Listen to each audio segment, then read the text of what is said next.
আসসালামু আলাইকুম। আশা করছি সকলেই মহান আল্লাহ তাআলার অশেষ রহমতে অনেক অনেক ভালো আছেন এবং সুস্থ আছেন। আজকে আমরা আমাদের শতকরার সর্বশেষ ক্লাস করব। আজকের ক্লাসের মাধ্যমে শতকরা অধ্যায়টি শেষ হবে। আমার সাথে যারা যুক্ত আছেন জানাবেন কথা লেখাটা ক্লিয়ার কিনা। আমার সাথে এই মুহূর্তে যারা যুক্ত আছেন কথা লেখাটা ক্লিয়ার কিনা।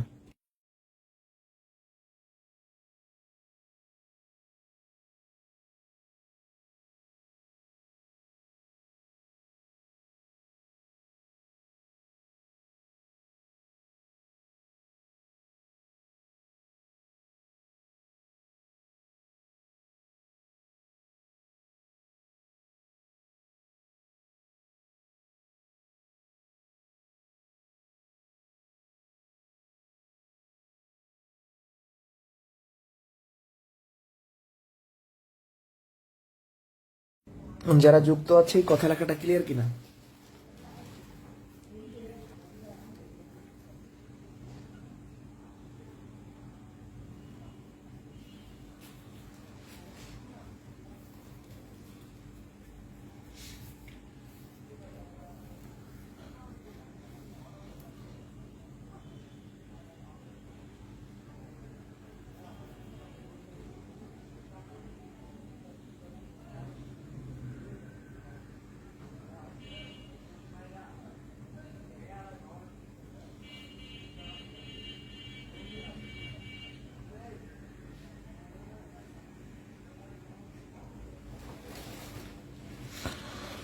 ওকে, আশা করছি ক্লিয়ার আছে। আমি শুরু করে দিব।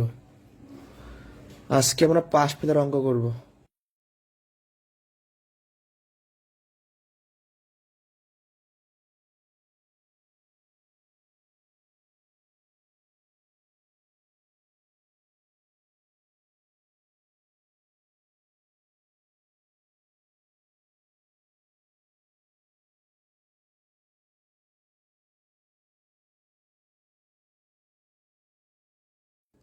ওকে, কথা লেখা ক্লিয়ার থাকলে আমি শুরু করি। শতকরা অধ্যায়ের সবচেয়ে গুরুত্বপূর্ণ ক্লাস হচ্ছে আজকে। এই ক্লাস থেকে বিসিএস লিখিত সহ যে বিভিন্ন লিখিত পরীক্ষাতে প্রশ্ন হয়। আমি শুরু করলাম। তো পাশ ফেলের অঙ্কগুলার মূল মন্ত্রটা হচ্ছে আমাদের একটা বিষয় জানতে হবে যে প্রশ্নে এক জাতীয় মান দেওয়া থাকলে ভিন্ন জাতীয় বের করতে বলে। অর্থাৎ প্রশ্নে যদি সকল মান পাশের দেওয়া থাকে তাহলে আপনাকে ফেল বের করতে বলবে, অথবা প্রশ্নে যদি সকল মান ফেলের দেওয়া থাকে তাহলে পাশ বের করতে বলবে। অর্থাৎ এক জাতীয় মান দেয়া থাকবে, অন্য জাতীয় মান বের করতে বলবে। প্রথমে আমরা দেখব উভয় বিষয়ে ফেল বের করার যে প্রশ্নগুলো আছে। প্রশ্ন 90-তে বলা আছে কোন শ্রেণীতে 100 জন পরীক্ষার্থী ছিল, বার্ষিক পরীক্ষায় 94 জন বাংলায় এবং 80 জন গণিতে পাশ করেছে। 75 জন উভয় বিষয়ে পাশ করলে কতজন উভয় বিষয়ে ফেল করেছে। তাহলে দেখেন, আমাদের শুরুতে দেখতে হবে যে এক জাতীয় মান আছে কিনা। বাংলায় গণিতে পাস, উভয় বিষয়ে পাস, তার মানে সকল মান পাশের দিয়া ফেল বের করতে বলছে। এটা খুব সহজ। অর্থাৎ এক জাতীয় মান দিয়ে ভিন্ন জাতীয় বের করতে বলছে। আমি একটা বেন চিত্রের মাধ্যমে বিবরটা বুঝাইয়া বলবো। তো বাংলার কথা যেহেতু বলা আছে, বাংলার ঘর নিলাম। এটা হচ্ছে বাংলার ঘর। উভয় বিষয় মানে হলো অনেক শিক্ষার্থী আছে বাংলায় পাশ করছে, গণিতেও পাশ করছে। এই জন্য এমন ভাবে দুইটা ঘর নিব। এটা হলো উভয় এরিয়া, মানে এই এরিয়ার মধ্যে এমন শিক্ষার্থীরা থাকবে যারা দুইটা সাবজেক্টই পাশ করছে। এটা হলো গণিতের ঘর। তাহলে দেখেন, এটা হলো বাংলা ঘর, এটা গণিতের ঘর। এই মাঝের ঘরটা কার? যারা দুইটাই পাশ করছে। এখন লক্ষ্য করি, এই ম্যাথগুলো আমরা সবসময় উভয় বিষয় দিয়ে শুরু করব, উভয় বিষয়ে পাশ দিয়ে শুরু করব। 75 জন উভয় বিষয়ে পাশ করে, তাহলে এই ঘরে 75 জন হবে। তো এখন এই বাংলায় পাশ করে টোটাল 94 জন। দেখেন, টোটাল 94 জন পাশ করে। অলরেডি এখানে কিন্তু এই ঘরের মধ্যে 75 জন পড়ে গেছে। তাহলে 75 জন যদি পড়ে যায়, তাহলে শুধু বাংলায় পাশ করে কতজন? শুধু বাংলায় পাশ করে, বাংলায় টোটাল 94 জন পাশ করছে, মানে এই ঘরে টোটাল 94 জন হবে। তো অলরেডি 75 জন আছে, সেটা বিয়োগ করে দেন, তাই না? তাহলে কত হচ্ছে? 19 জন। তাহলে এই ঘরে হবে 19। এবারে ভালো করে খেয়াল করি, গণিতে 80 জন পাশ করছে, মানে এই ঘরটার ভিতরে 80 জন হবে, অলরেডি এখানে 75 জন আছে, তাহলে বলতে পারি শুধু গণিতে পাশ করে। মানে এই ঘরে কারা হবে? শুধু গণিতে পাশ করে। এটা 25তম বিসিএস এর লিখিত পরীক্ষা কিন্তু এটা আসছে। তাহলে কত হলো? 80 জন টোটাল পাশ করে, 80 থেকে এখানে অলরেডি 75 জন আছে, তাহলে এখানে হবে 5 জন। তাহলে এই 19 জন হলো শুধু বাংলায় পাশ, এই 75 জন হলো উভয় বিষয়ে পাশ, এই 5 জন হলো শুধু গণিতে পাশ। তাহলে এগুলো সব যোগ করলে আমরা পাবো মোট পাশ করে 19, 75 আর 5, তাহলে কত? 99 জন। তা আপনার ক্লাসে মোট 100 জন পরীক্ষার্থী আছে, এর মধ্যে 99 জন পাশ করলে বাকি একজন কি উভয় বিষয়ে ফেল করছে? তাহলে উভয় ফেল। তাহলে 100 থেকে আমরা 99 জন বিয়োগ করলে একজন হচ্ছে অ্যান্সার। তাহলে এই প্রশ্নের অ্যান্সার হবে কি? উভয় বিষয়ে একজন ফেল করে।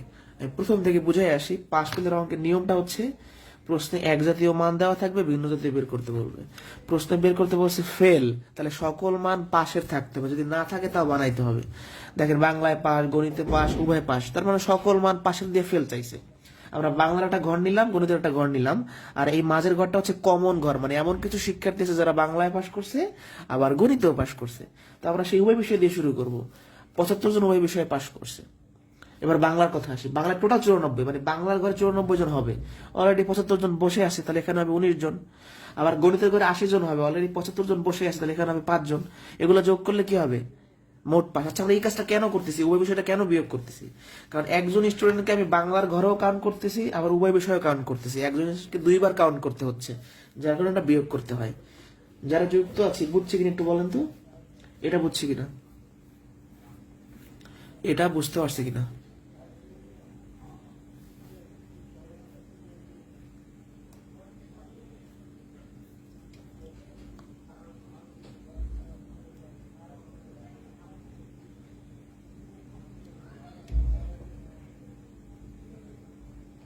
এটা বুঝতে পারছি?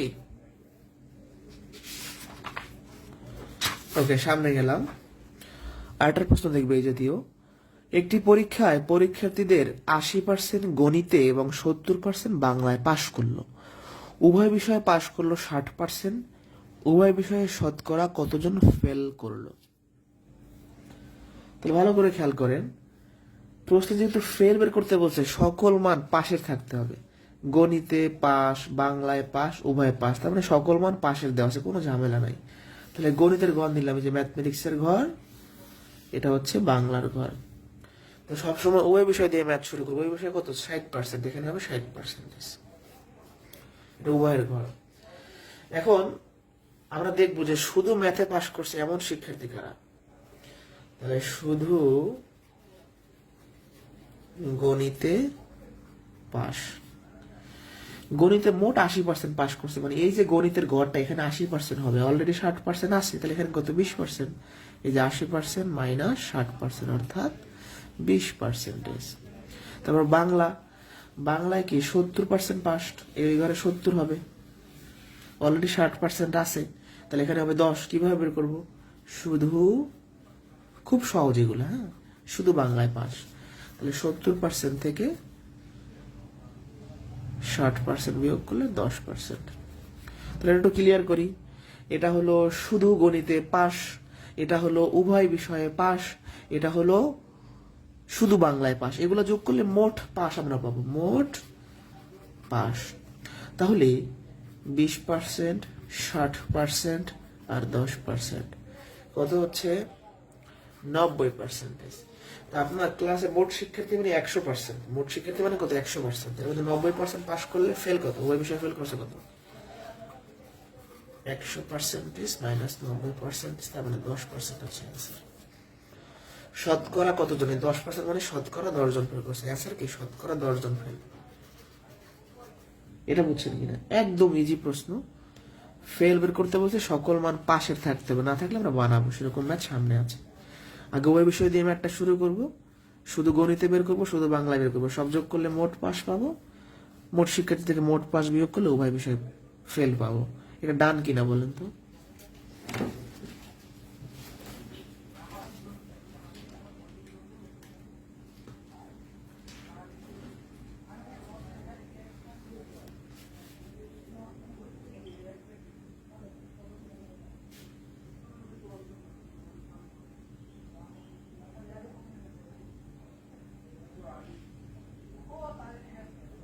বুঝতে হবে কিন্তু, না বুঝে আবার বলেন না যে বুঝছেন।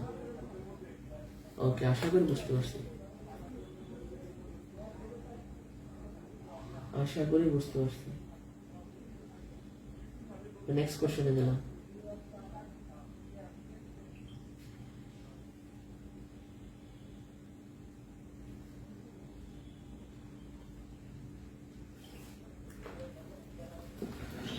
তো এতক্ষণ আমরা উভয় বিষয়ে ফেল করা দেখেছি, এবার উভয় বিষয়ে পাস বের করবো, একই জিনিস আর কিছু না।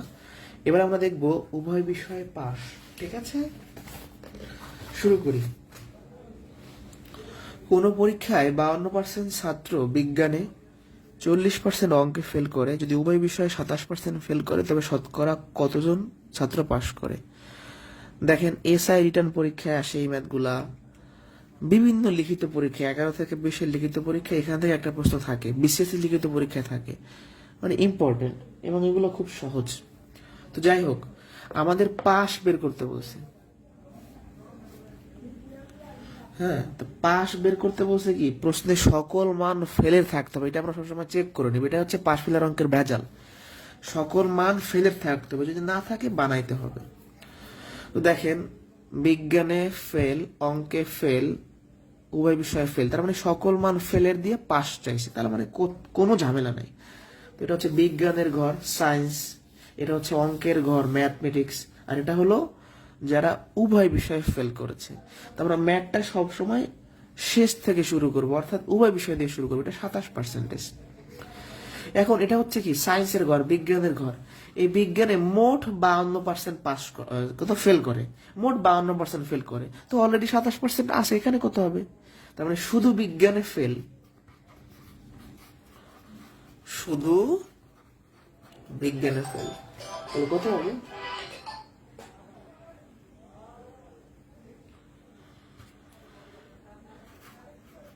52% থেকে 27% বিয়োগ করলে আমরা পেয়ে যাব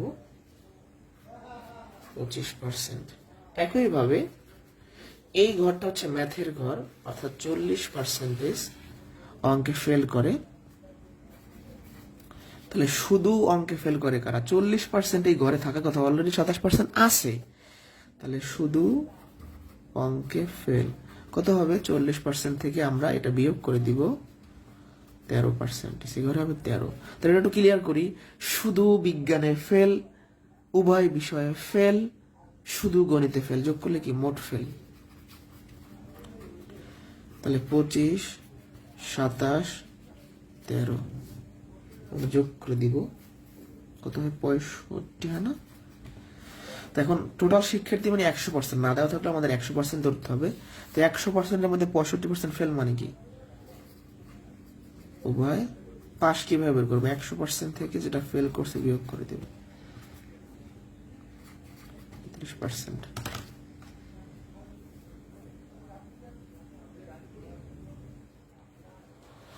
এটা বুঝছেন কিনা বলেন? তাহলে একটা ছোট করে একটা ব্যাপার দেখাই। আপনি উভয় বিষয়ে ফেলের যে অঙ্ক যেভাবে করছেন, সেম একই স্টাইলে কিন্তু উভয় বিষয়ে পাস বের করতেছেন, একই জিনিস, কোনো ডিফারেন্স নাই। একটু আমাকে কমেন্টে জানান বুঝছেন কিনা।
ওকে, দুঃখিত, একটু সময় হলো।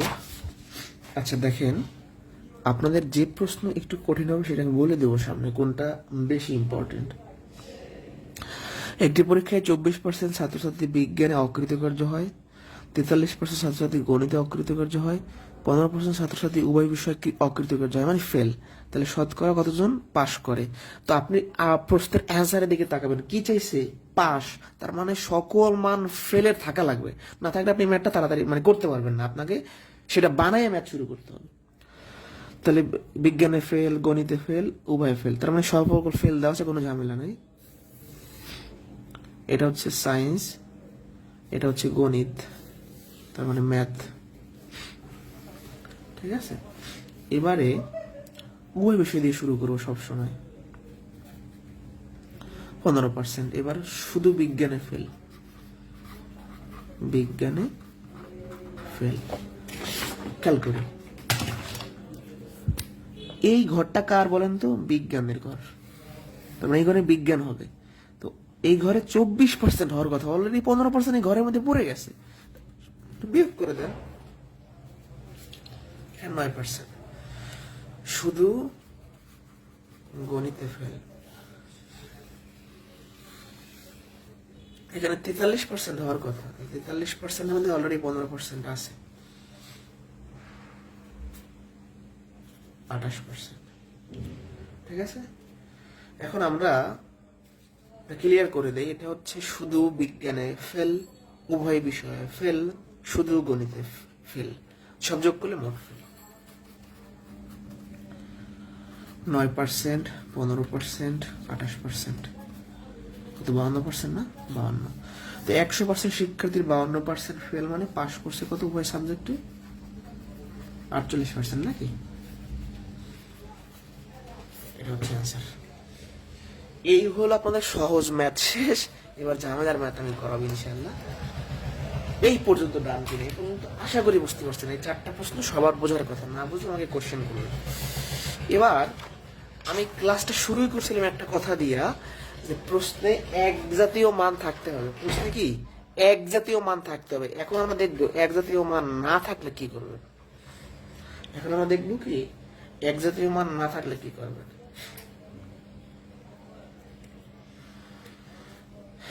একটি শ্রেণীতে 75% ইংরেজিতে, 60% গণিতে পাশ করে, 25% উভয় বিষয়ে ফেল করে, শতকরা কতজন উভয় বিষয়ে পাশ করে? আচ্ছা বলেন তো, প্রশ্নে চাইছে কি পাস। তা প্রশ্নে পাস চাইছে, এর মানে কি প্রশ্নের মানগুলা সব ফেলের থাকতে হবে। প্রশ্নে পাস চাইছে, তার মানে প্রশ্নের সকল মান ফেলের থাকতে হবে কিনা? থাকতে হবে। বাট সেটা কি আছে? উভয় বিষয়ে ফেল আছে, বাট ইংরেজিতে দেওয়া আছে পাস, গণিতে পাস। এটা একটা ঝামেলা। প্রশ্নে চাইছেও পাস, মানও দেওয়া আছে পাস, তার মানে ঝামেলা আছে, এক জাতীয় দেয়া নাই। আচ্ছা আমি আপনাকে বললাম কি যে আপনার ক্লাসে ইংরেজিতে 75% পাস করছে, তার মানে আপনাকে বুঝতে হবে 25% ফেল করছে। এটা আমরা বুঝবো না? তাহলে সেই কথাটা মানে 25% ফেল করছে সেটা না বলে একটু ঘুরাই বলছে পাস করছে। ঠিক আছে, তাহলে শুরুতে আমাদের 2টা রান এক্সট্রা করতে হবে। আমাদের আগে বের করতে হবে ইংরেজিতে ফেল। মোট 100% শিক্ষার্থীর মধ্যে 75% ইংরেজিতে পাস করে, তার মানে 25% ফেল। এই 75 বাদ, এখন 25% হিসাব হবে। আবার গণিতে ফেল, 100%-এর মধ্যে 60% গণিতে ফেল করে, পাস করে, তার মানে ফেল কত? 40%। এই লাইন দুটো এক্সট্রা করতে হলো, আগের মতো এখন সবকিছু হবে। যারা বুঝিনি আর একবার, আমি প্রশ্ন থেকে পাস বের করব, এর মানে হচ্ছে প্রশ্নের সকল মানগুলা ফেলের থাকা লাগবে, বাট ফেলের নাই। এখানে ফেলের থাকলেও এগুলো পাস দেওয়া আছে। এখন আপনাকে যদি আমি বলি যে আপনার ক্লাস ইংরেজিতে 75% পাস করছে, তার মানে বাকি 25% ফেল করছে, সেই 25%টা না দিয়ে 75% দিছে, মানে ঘুরাইয়া দিছে। আবার যদি বলি 60% গণিতে পাস, তার মানে বুঝতে হবে 40% ফেল করছে। এখন আমি আমার ম্যাথটা আমার মতো সাজাই নিব। একটি শ্রেণীতে 25% ইংরেজিতে ফেল, 40% গণিতে ফেল, 25% উভয় ফেল, শতকরা কতজন পাস। এখন আবার সবকিছু আগের মতো হয়ে গেছে। এটা হচ্ছে ইংরেজির ঘর, এটা হচ্ছে গণিতের ঘর, ম্যাথমেটিক্স। উভয় বিষয়ে কত? 25%। এখন ইংরেজিতে ফেল করছে 25%, এই গড়ে 25%ই আছে। তাহলে এখানে মানে এমন কোন শিক্ষার্থী নাই যে শুধু গণিত শুধু ইংরেজিতেই পাশ করছে, এমন নাই কেউ। তারপর আমরা বের করি শুধু ইংরেজিতে ফেল। ইংরেজির ঘরে 25% থাকার কথা, অলরেডি আছে 25%, তাহলে কত হবে 0%, মানে এখানে হবে 0%। শুধু গণিতে ফেল, এই গণিতের ঘরে 40% হওয়ার কথা, অলরেডি 25% আছে, তাহলে কত হচ্ছে আমার 15%। এগুলো সব যোগ করলে কি হবে, মোট ফেল।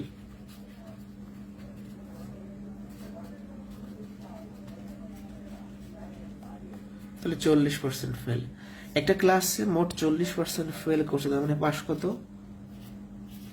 উভয় পাস কত হইল 100% মাইনাস 40%, অর্থাৎ 60%। এটা হচ্ছে আনসার। তাহলে দেখেন এই প্রশ্নটা ঠিক আগের মতো, জাস্ট 2টা লাইন আপনাকে এক্সট্রা করতে হবে, এটাই শিক্ষার্থীরা বোঝে না। অর্থাৎ এই বিষয়টা যারা ক্লিয়ার হবে না, এখান থেকে একটা মাত্র ওখান থেকে একটা মাত্র যারা করবে তারা ভালোই করতে পারবে না এই বিষয়গুলোতে, একদম 100% কনসেপ্ট ক্লিয়ার। কনসেপ্টটা কি বলেন তো, কনসেপ্টটা হচ্ছে প্রশ্নে আমি যেটা চাইবো তার বিপরীত মান থাকা লাগবে। পাস আমি বের করতে চাচ্ছি, তার মানে সকল মান ফেলে থাকা লাগবে। এখানে ফেলের নাই, আমি বানাই নিছি। এটা বুঝছেন কিনা, এটা বুঝছেন কিনা বলেন।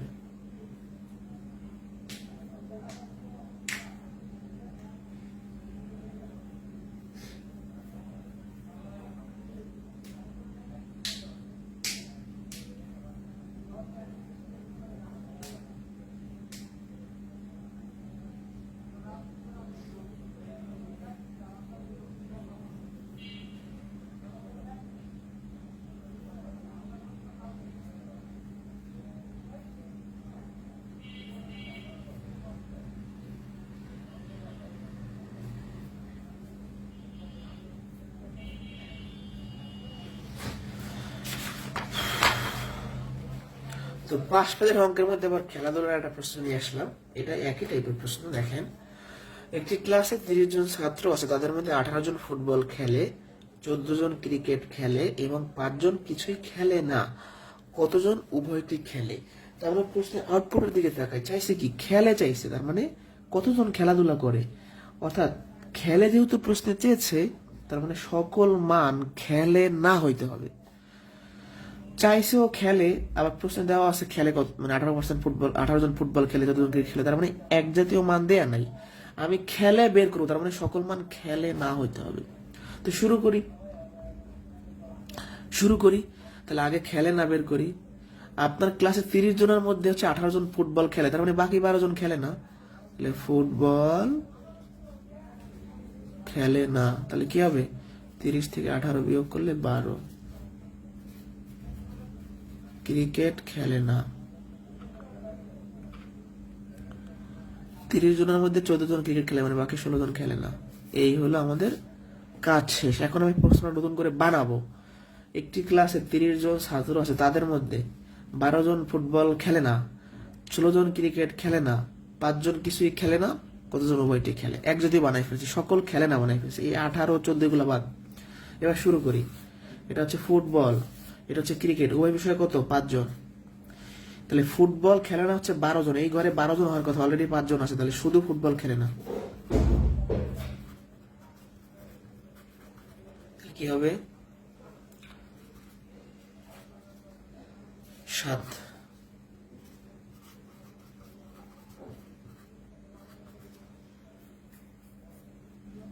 16, এই ঘরে 16 হবে টোটাল। যে 16 জন ক্রিকেট খেলেন, এর মধ্যে অলরেডি 5 জন আছে, 11। এগুলো সব যোগ করলে মোট খেলে না।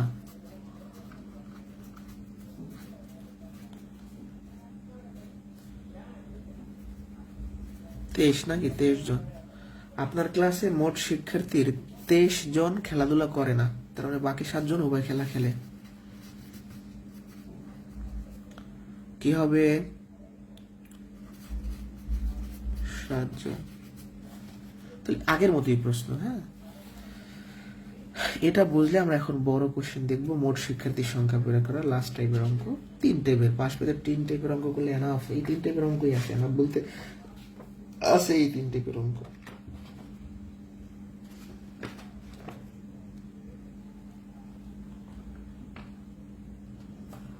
এটা বুঝছি।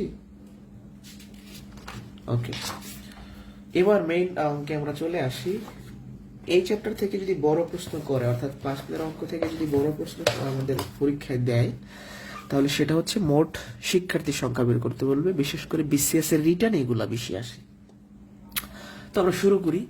এগুলো একটা ট্রিক্স দেখাই দিব যে কিভাবে ম্যাথটা করবেন। কোন পরীক্ষায় বাংলায় 60% এবং গণিতে 50% পরীক্ষার্থী কৃতকার্য হয়েছে যদি উভয় বিষয়ে 40% পরীক্ষার্থী কৃতকার্য হয়ে থাকে এবং উভয় বিষয়ে মোট 60 জন ফেল করে থাকে, তবে মোট শিক্ষার্থীর সংখ্যা বের করো। অর্থাৎ প্রশ্নে মোট শিক্ষার্থীর সংখ্যা চেয়েছে, ভালো করে মনোযোগ দিবেন। তা আপনি আপনি পুরো কোশ্চেনটা খুঁজে বের করবেন কোথায় শিক্ষার্থীর সংখ্যা আছে। জন আছে কোথায়? জন জন জন এখানে আছে। এই জনটা কি? উভয় বিষয়ে ফেলের সংখ্যা দেয়া আছে। প্রশ্নে যেহেতু উভয় বিষয়ে ফেলের সংখ্যা দেয়া আছে, আরেকবার, প্রশ্নে যেহেতু উভয় বিষয়ে ফেলের সংখ্যা দেয়া আছে, তাহলে আপনি উভয় বিষয়ে ফেলের পার্সেন্টেজ বের করবেন। আপনার এখন টার্গেটটা কি? উভয় বিষয়ে ফেলের পার্সেন্টেজ বের করা। প্রশ্নে উভয় বিষয়ে ফেলের সংখ্যা দেওয়া আছে, আপনি উভয় বিষয়ে ফেলের পার্সেন্টেজ বের করবেন। প্রশ্নে উভয় বিষয়ে ফেলের ফেল না দিয়ে পাশের সংখ্যা দেওয়া থাকতো, আপনি পাশ বের করতেন। এখানে যা দেওয়া থাকবে তার উপর নির্ভর করবে ম্যাথটা। উভয় বিষয়ে মোট কয়জন ফেল করে দেওয়া আছে, তাহলে উভয় বিষয়ে ফেলের পার্সেন্টেজটা আমি বের করব। তাহলে কিভাবে বের করবো? আগের মতো দেখি এক জাতীয় দেওয়া আছে কিনা। আমি উভয় বিষয়ে ফেল যদি বের করতে চাই, তাহলে সকল মান পাশের থাকা লাগবে। এটা না থাকলে বানাবো 60%, হ্যাঁ পাশ, সকল মান পাশের দেওয়া আছে, তার মানে কোনো ঝামেলা নাই। এটা কার ঘর? বাংলা। আগে যেভাবে ম্যাথ করছেন ম্যাথ। উভয় বিষয়ে কত? 40%। এখন এই বাংলার ঘরে মোট 60% কথা, অলরেডি 40% আছে, তাহলে বলতে পারি শুধু বাংলায় পাস। তাহলে 60% থেকে 40% অর্থাৎ 20%।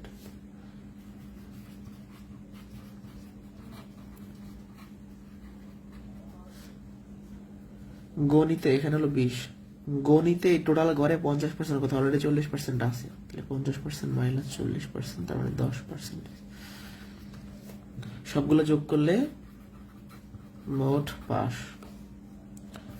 20%, 40, 10%, তার মানে কত হচ্ছে? 70%।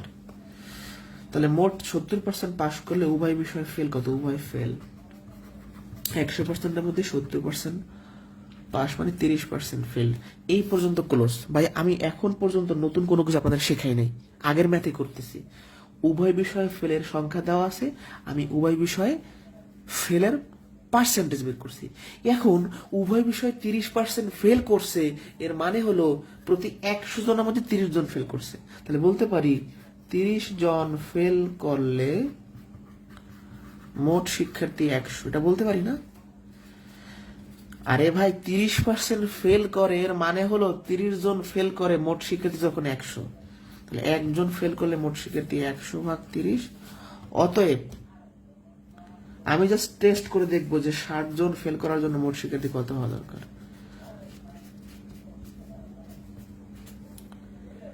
200 জন হচ্ছে আনসার। একদম সহজ, এটা নবম দশম শ্রেণীর পুরাতন বোর্ড বইয়ের ম্যাথ। এই লাইনটা আমরা যারা বুঝি নাই, 30% উভয় বিষয়ে ফেল করছে, মানে কি? 30 জন ফেল করে প্রতি 100 জনের মধ্যে, তাহলে এই 60 জন ফেল করার জন্য মোট শিক্ষার্থী 200 দরকার। এটা হচ্ছে চাইছি প্রশ্ন। কেউ যদি একবার এই নিয়মটা মনে করে বা মনে রাখে যে মোট শিক্ষার্থী বের করার জন্য প্রশ্নে যে সংখ্যা দেওয়া থাকবে সেটা আমরা বের করব। প্রশ্নে উভয় বিষয়ে ফেলের সংখ্যা দেওয়া আছে, আমি উভয় বিষয়ে ফেলের পার্সেন্টেজ বের করব। প্রশ্নে যদি পাশের সংখ্যা দেওয়া থাকতো, আমি পাশের পার্সেন্টেজ বের করতাম। এই ম্যাথটা আমরা বুঝছি কিনা ভাই একটু কষ্ট করে আমাকে জানাতে হবে।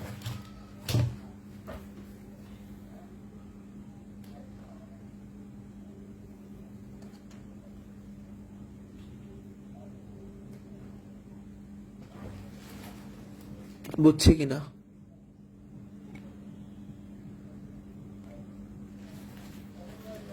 ওকে, এবার একটু প্যাচের অঙ্ক দেখি। একই প্রশ্ন বাট একটু ঝামেলা আছে।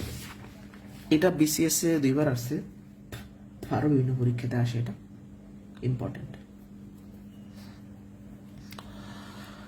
কোন স্কুলে 70% পরীক্ষার্থী গণিতে এবং 80% পরীক্ষার্থী বাংলায় পাশ করেছে, কিন্তু 10% পরীক্ষার্থী উভয় বিষয়ে ফেল করেছে। যদি 360 জন পরীক্ষার্থী উভয় বিষয়ে পাশ করে, তাহলে কতজন পরীক্ষার্থী পরীক্ষায় অংশগ্রহণ করেছিল? তো আমাদের পরীক্ষার্থীর সংখ্যা বের করতে আমরা দেখবো যে প্রশ্নের সংখ্যা কোথায় আছে। 360 জন পরীক্ষার্থী উভয় বিষয়ে পাশ করে, তার মানে উভয় বিষয়ে পাশের সংখ্যা যেহেতু দেয়া আছে, আমরা উভয় বিষয়ে পাশের পার্সেন্টেজ বের করবো। আমাদের টার্গেট কি? উভয় বিষয়ে পাশ। এখন দাদা ভাই, উভয় বিষয়ে পাশ যদি বের করতে চাই, তাহলে সকল মান ফেলের হওয়া উচিত। দেখি আছে কিনা। 70% গণিতে পাস, 80% বাংলায় পাস, আবার এখানে বলছে ফেল, এক জাতীয় দেওয়া নাই, মানে ভেজাল দেওয়া আছে। অর্থাৎ আমরা পাস বের করব, পাস বের করার জন্য আমাদের সকল মান ফেলের থাকতে হবে, বাট দেয়া নাই, বাট বের করতে পারি আমরা। 70% গণিতে পাস মানে 30% ফেল, সেটা বের করি।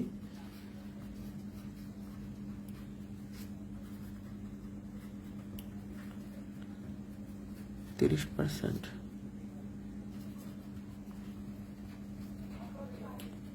80% পাস মানে 20% ফেল।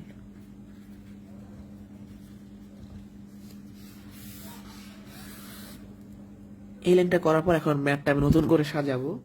কোন স্কুলে 30% গণিতে ফেল করে, 20% বাংলায় ফেল করে, 10% উভয় বিষয়ে ফেল করে। যদি 360 জন পরীক্ষার্থী উভয় বিষয়ে পাশ করে, কতজন অংশগ্রহণ করেছে। ম্যাথটা এভাবে আমার মতো করে সাজাইলাম। এবার শুরু করি। আমাদের টার্গেট কিন্তু উভয় বিষয়ে পাশ বের করা। এটা হচ্ছে ম্যাথমেটিক্স, এটা হচ্ছে বাংলা। এই ঘরে কত, উভয় কত, 10%। তাহলে শুধু গণিতে ফেল, মোট 30% ফেল করছে। এই ঘরে 30%, এগুলো কিন্তু ব্যবহার করা যাবে না, এগুলো বাদ। 30% 10% অলরেডি আছে, তাহলে 20%। শুধু বাংলায় ফেল। এই ঘরে 20%-এর মধ্যে অলরেডি 10% এখানে আছে, তার মানে কত হবে? 10%। তাহলে মোট যোগ করলে মোট ফেল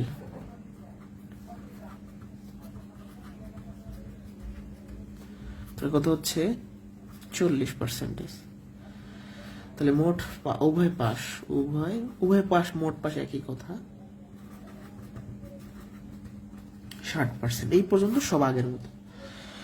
60% পরীক্ষার্থী উভয় বিষয়ে পাশ করছে, মানে প্রতি 100 জনের মধ্যে 60 জন পাশ করছে। 60 জন পাশ করলে মোট শিক্ষার্থী 100 জন। একজন পাশ করলে মোট শিক্ষার্থী 100/60। অতএব 360 জন পাশ করলে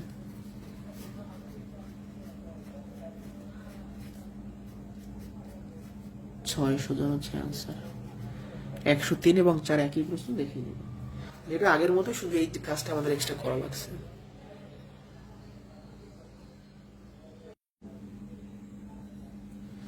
এটা বুঝছি কিনা একটু বলবেন আমাকে, এটা বুঝছি কিনা।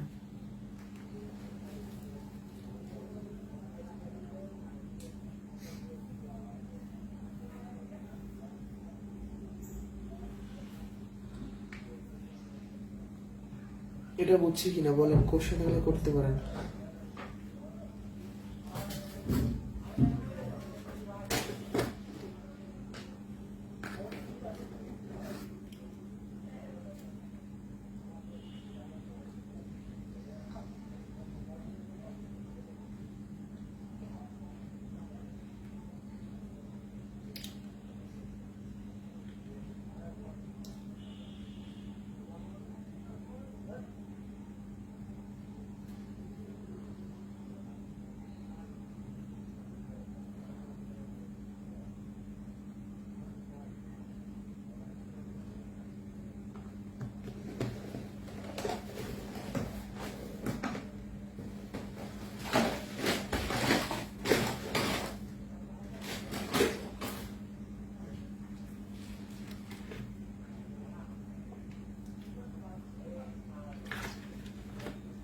ওকে, খেয়াল করি, একজন বুঝে নাই। মোট শিক্ষার্থীর সংখ্যা বের করার ম্যাথের নিয়মটা হচ্ছে, প্রশ্নে যে সংখ্যাটা দেওয়া থাকবে সেটা আমরা বের করব। 360 জন উভয় বিষয়ে পাশ করছে, তার মানে উভয় বিষয়ে পাশের শতকরা মানে পার্সেন্টেজ বের করবেন। এটা তো উভয় বিষয়ে পাশের সংখ্যা, সংখ্যা আর পার্সেন্টেজ আলাদা জিনিস। এখন ভালো করে খেয়াল করি, উভয় বিষয়ে আপনি পাস বের করবেন, আপনার টার্গেট এখন এইটা। তো উভয় বিষয়ে পাশের জন্য কি সকল মান ফেলের থাকতে হবে, বাট এখানে ফেলের ছিল না, এটা গণিতে পাস দেওয়া ছিল 80%, বাংলায় পাস ছিল, এগুলোকে ফেল বানাইছে। 70% গণিতে পাস করছে মানে 30% ফেল করছে, 80% বাংলায় পাস মানে 20% ফেল করছে। কিংবা তো আগের মতোই করলাম, শুধু গণিতে ফেল, শুধু বাংলায় ফেল, মোট ফেল, উভয় পাস। উভয় বিষয়ে 60% পাস করছে, এর মানে হলো 60 জন পাস করে প্রতি 100 জনের মধ্যে, তাহলে এই 360 জন পাস করার জন্য মোট 600 জন শিক্ষার্থী হওয়া দরকার। ঠিক আছে, এখন বলেন কোনটা বোঝেন না? মানে এই দুইটা এক্সট্রা করতে হয়েছে আমাকে। কেন করতে হয়েছে? কারণ এক জাতীয় মান দেওয়া ছিল না।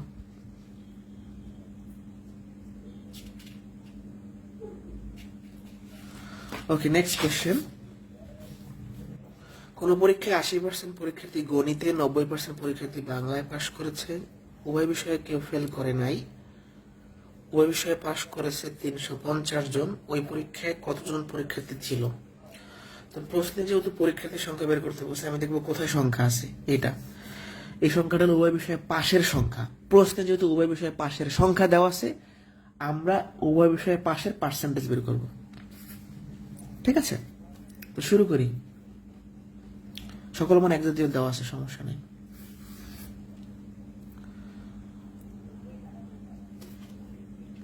ভালো করে খেয়াল করেন, আমি উভয় বিষয়ে পাশের সংখ্যা বের করবো, তার মানে সকল মান ফেলে থাকতে হবে, বাট এখানে সকল মান ফেল না দিয়ে পাশ আছে, তার মানে ঝামেলা আছে। তো ঝামেলাটা ক্লিয়ার করি, গণিতে ফেল বের করি। 80% গণিতে পাস মানে 20% ফেল।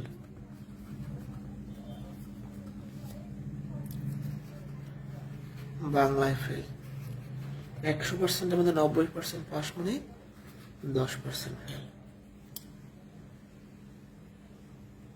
ঠিক আছে, এটা আগে বুঝেন। অর্থাৎ আমি উভয় বিষয়ে পাশের সংখ্যা বের করব, তার মানে উভয় বিষয়ে পাশের পার্সেন্টেজ লাগবে। আর উভয় বিষয়ে পাস বের করার জন্য কি লাগে? সকল মান ফেলের লাগে, এখানে ছিল না, আমরা বের করছি। এই ম্যাথটাই উভয় বিষয়ে কেউ ফেল করে নাই, তাই ঝামেলা নাই। তারপরে বোঝার জন্য আমি ঝামেলাটা করেই বোঝাই। উভয় বিষয়ে কেউ ফেল করে না মানে 0%। এটা না করলেও হইতো, এই জিনিসটা না করলেও হইতো, তারপরে আপনাদের বোঝার সুবিধাতে আমি করাই দিচ্ছি। এটা ম্যাথ, এটা বাংলা। এই ম্যাথের গড়ে মোট 20% হবে, এখানে আসে 0%, তার মানে এখানে 20% হবে। শুধু গণিত ফেল, এটা লাগতো না, তারপরও করি আমরা। 10%, বাংলায় 10%, এইবারে 10% হবে, এখানে 0%, মানে এখানে 10%ই হবে। এটা 20, হ্যাঁ, এটা 20%। গণিতে ফেল করছে 20%, এটা 20 হবে। দুঃখিত, আর একবার বুঝে আসি। গণিতে মোট 20% ফেল করছে, অলরেডি এখানে 0% আছে, তার মানে এখানে 20%ই হবে, আর এখানে 10% হবে। এটা আমাদের লাগতো না, আমরা যদি এখন সরাসরি মোট ফেলটা বের করি তাইলেই হয়ে যায়। আমরা এটা এক্সট্রা করতেছি বোঝার জন্য, এটা কিন্তু আমাদের লাগবে না। আমরা যদি এখন এটা করি যে মোট ফেল, উভয় বিষয়ে কেউ ফেল করে না, তার মানে শেষ হিসাব করতে হবে না। তাহলে 20%, 10% আর 0%, এটা যোগ করলে 30% ফেল। তাহলে উভয় পাস কত? 100%-এর মধ্যে 30% হচ্ছে ফেল, তার মানে 70% পাস। 70% উভয় বিষয়ে পাস করছে, এর মানে হলো 70 জন পাস করলে মোট শিক্ষার্থী 100, একজন পাস করলে মোট শিক্ষার্থী 100/70, অতএব 350 জন।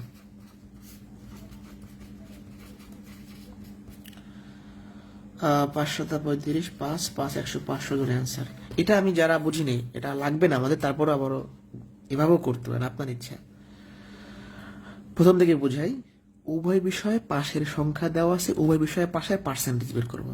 উভয় বিষয়ে পাশের জন্য সকল মান ফেলের থাকতে হবে, যা কোশ্চেনে ছিল না আমরা ফেল বানাবো। 80% গণিতে পাস, তার মানে 20% ফেল। 90% বাংলায় পাস, তার মানে 10% ফেল। এখন উভয় বিষয়ে কেউ ফেল করে নাই, তার মানে বিয়োগ করতে হবে না, যে বিয়োগটা আমরা করতে হবে না, চাইলে আপনি করতে পারেন। এই উভয় বিষয়ের ঘরে 0%, ম্যাথের ঘরে শুধু 20% হওয়ার কথা, অলরেডি 0% আছে, তার মানে 20%ই হবে। এখানে 10% হওয়ার কথা, এখানে 0% আছে, মানে 10%ই হবে। সবগুলো যোগ করলে মোট ফেল। 100% থেকে মোট ফেল বিয়োগ করলে মোট পাস বা উভয় পাস। 70% উভয় বিষয়ে পাস করছে, এর মানে হলো 70 জন পাস করলে মোট শিক্ষার্থী 100, তাহলে এতজন পাস করলে মোট শিক্ষার্থী 500। এটা বুঝছি কিনা, এটা বুঝছি কিনা বলেন। আর 2-3টা প্রশ্ন আপনাদের আছে আজকে।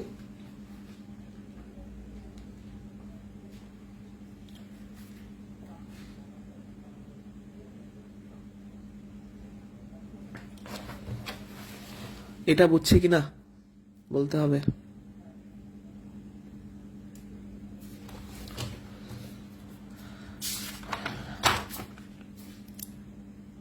পরীক্ষায় 5 নম্বর ও সর্বোচ্চ নম্বর নির্ণয়, এগুলো কম ইম্পর্টেন্ট, বাট তারপর করে রাখেন। একটি পরীক্ষায় 5 নম্বর হলো 42%। আদিব সে পরীক্ষায় 133 নম্বর পায় এবং 35 নম্বর কম পেয়ে ফেল করে। মোট কত নম্বরের পরীক্ষা হয়েছিল? আচ্ছা, একটু খেয়াল করেন। আপনি একটা পরীক্ষায় 133 পাইছেন, তারপরও ফেল করছেন, আর 35 পাইলে আপনি পাস করতেন, তাহলে 5 নম্বর কত বলতে পারেন? 5 নম্বর 133 পাই আমি ফেল করছি, আর 35 পেলে পাস করতাম, তাহলে 35 যোগ করতে হবে, 168, তাই না? তাহলে এখন 5 নম্বর 42%, এর মানে হলো 100 নম্বরের পরীক্ষায় 42 নম্বর পাইতে হবে। 5 নম্বর 42 হলে মোট নম্বর 100। 5 নম্বর 1 হলে মোট নম্বর 100 ভাগ 42, 5 নম্বর 168 হলে মোট নম্বর। ঠিক আছে, 42 এটাকে ভাগ করলে 4, 4 100, 400, তার মানে 400 নম্বরের পরীক্ষা হয়েছিল। দেখেন নিয়মটা কি, পাশের পার্সেন্টেজ দেওয়া আছে, আমি 5 নম্বরটা বের করছি। পাশের পার্সেন্টেজ 42%, তার মানে 42 পাইতে হবে 100-র মধ্যে, তাহলে 168 পাইতে হবে 400-র মধ্যে। 400 নম্বর পরীক্ষা হয়েছিল। 50 জন লোকের মধ্যে 35 জন ইংরেজি, 25 জন ইংরেজি ও বাংলা উভয়, এবং প্রত্যেকেই 2টি ভাষা। এটা প্রিলিমিনারির জন্য, এগুলো লিখিত পরীক্ষা আসবে না, তারপর প্রিলি পরীক্ষা আসতে পারে। 11 থেকে 20-এর অনেক পরীক্ষা তো প্রিলিমিনারিও হয়। বাংলায় কতজন কথা বলতে পারে? খুব সহজ কোশ্চেন। 50 জন লোকের মধ্যে 35 জন ইংরেজিতে কথা বলে, প্রত্যেকেই 2টি ভাষার অন্তত একটি ভাষায় কথা বলে। আমাদের বাংলায় লাগবে, মোট বাংলায় কথা বলে। 50 জনের মধ্যে 35 জন ইংরেজিতে কথা বলে, বাকি যে 15 জন তারা কি বোবা না, তারা কিসে কথা বলে? বাংলায় কথা বলে। অনেকে এটাই অ্যান্সার ভাবতে পারেন, এটা হলো শুধু বাংলায় কথা বলে। কেন বললাম? 50 জন লোকের মধ্যে 35 জন ইংরেজিতে কথা বলে, তার মানে বাকি 15 জন অবশ্যই বাংলায় বলে। এখন আমাদের মোট বাংলায় কতজন বলতে পারে সেটা আমাদের বের করতে হবে। দেখেন এই 15 জন তো আছেই, বাট 25 জন লোক আছে তারা ইংরেজিতেও বলতে পারে, বাংলায় বলতে পারে, বাট এই 25 জন কিন্তু বাংলায় বলতে পারতেছে, তার মানে এই 25 যোগ হবে মাস্ট বি 40 হবে অ্যান্সার। যারা বুঝি নাই, ফার্স্ট অফ অল শুধু শুধু আমাদের বাংলায় কথা বলতে পারে এমন শিক্ষার্থী 15 জন, এটা নিয়ে কোনো প্রবলেম নাই। অনেকে অ্যান্সার বলে এটা 15 দেয়, এটা হবে না। আর 25 জন আছে যারা ইংরেজিতেও পারে, বাংলায় পারে, তারা তো বাংলায় পারতেছে, তার মানে তারাও কাউন্ট হবে, অর্থাৎ 40 হবে অ্যান্সার। বুঝছে কিনা বলতে হবে।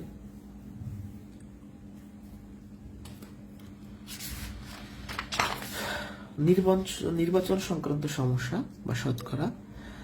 একটি ভোট কেন্দ্রে উপস্থিত ভোটারদের 55% ভোট পেয়ে একজন প্রার্থী নির্বাচিত হয়েছেন। তিনি তার একমাত্র প্রতিদ্বন্দ্বী অপেক্ষা 10,000 ভোট বেশি পেয়েছেন। ভোট কেন্দ্রে কতজন ভোটার উপস্থিত ছিল? তো প্রশ্নে ভোটার সংখ্যা বের করতে বলছে, তাহলে এখানে একটা সংখ্যা দেওয়া আছে, এটা কি? তিনি তার একমাত্র প্রতিদ্বন্দ্বী অপেক্ষা 10,000 ভোট বেশি পেয়েছেন, তার মানে 2 জনের ভোটের ব্যবধান 10,000, অর্থাৎ প্রশ্নে ভোটের ব্যবধান দেওয়া আছে। প্রশ্নে যেহেতু ভোটের ব্যবধান দেওয়া আছে, আমি ভোটের ব্যবধানের পার্সেন্টেজ বের করব। একমাত্র প্রতিদ্বন্দ্বী কি মানে এখানে 2 জন প্রার্থী ছিল, তাহলে যে হয়েছে সে 55% পাইছে, তার মানে পরাজিত প্রার্থী কত পায়? পরাজিত প্রার্থী ভোট পায়, তাহলে 100%-এর মধ্যে যে হয়েছে সে 55% পাইছে, মানে বাকি লোকে তাহলে 45% পাইছে, মানে বাকি যে ক্যান্ডিডেট ছিল তাহলে একজন পাইলো 55%, একজন পাইলো 45%, ভোটের ব্যবধান কত? 55% মাইনাস 45%, অর্থাৎ 10%। এই ভোটের ব্যবধান 10% মানে হলো 10 জন ব্যবধান হয় প্রতি 100 জনের মধ্যে। তাই বলতে পারি ভোটের ব্যবধান 10 হয় মোট ভোটার 100 হলে। এই এক কালে কিন্তু আমরা অনেক ম্যাথে বানাইছি। এই যে দেখেন 10% ব্যবধান মানে কি? প্রতি 10 জন ব্যবধান 100 জনের মধ্যে। অতএব ভোটের ব্যবধান দেয়া আছে এখানে 10,000।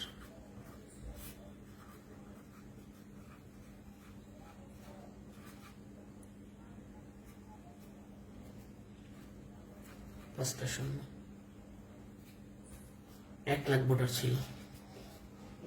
যারা বুঝি নাই, তিনি তার একমাত্র প্রতিদ্বন্দ্বী অপেক্ষা। এর মানে হলো এই যে ভোটটা হয়েছে সেখানে দুজন ক্যান্ডিডেট ছিল, যে 55% পাইছে সে হয়েছে, যে 45% পাইছে সে হয় না। তার মানে একজন পাইলো 55, একজন পাইলো 45, ডিফারেন্স হচ্ছে 10%।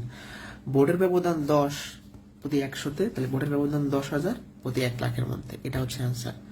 এই হলো আজকের ক্লাস। আপনাদের শীটটা একটু আমরা বের করি। শীটটায় দেখেন আরো কিছু ম্যাথ আছে, জনসংখ্যার অঙ্ক, এগুলো লিখিত পরীক্ষায় আসে। এই যে দেখেন স্বরাষ্ট্র মন্ত্রণালয়, কম্পিউটার অপারেটর, ধর্ম বিষয়ক মন্ত্রণালয়, সমাজসেবা মন্ত্রণালয়, সমাজ কল্যাণ মন্ত্রণালয়। এই প্রশ্নগুলা আজকে করব না, অর্থাৎ এগুলা হচ্ছে চক্রবৃদ্ধি মূলধনের নিয়মে করতে হয়। এটা চক্রবৃদ্ধি মূলধন করলে আপনারা নিজেরাই পারবেন, না পারলে তবে আসি। এটা হচ্ছে চক্রবৃদ্ধি করে তারপর বুঝতে হবে। ঠিক আছে, আজকে এ পর্যন্তই।